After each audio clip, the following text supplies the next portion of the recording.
Lenten Gospel Reflections by Bishop Robert Barron.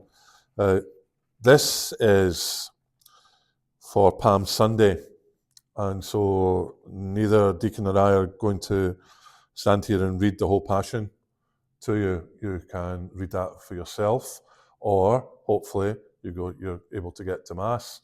You will be able to read the Passion there yourself. I would encourage you to read all the Passions. Used to be in the older form of the Mass, you would have Matthew on the Sunday, on the Monday you would have Mark, and on the Wednesday you'd have Luke, and then, as we all know, on Good Friday at the 3 o'clock service, it's always John's Passion. But Bishop Barron did do a reflection for it, so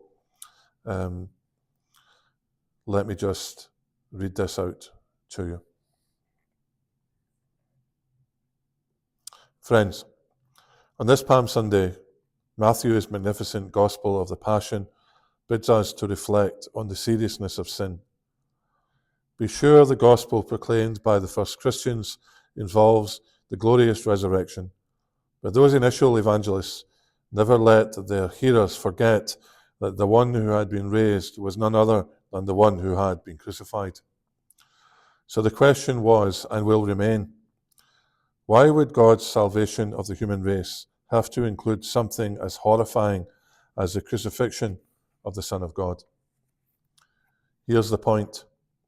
The scriptural authors understand sin not so much as a series of acts, as a condition in which we are stuck.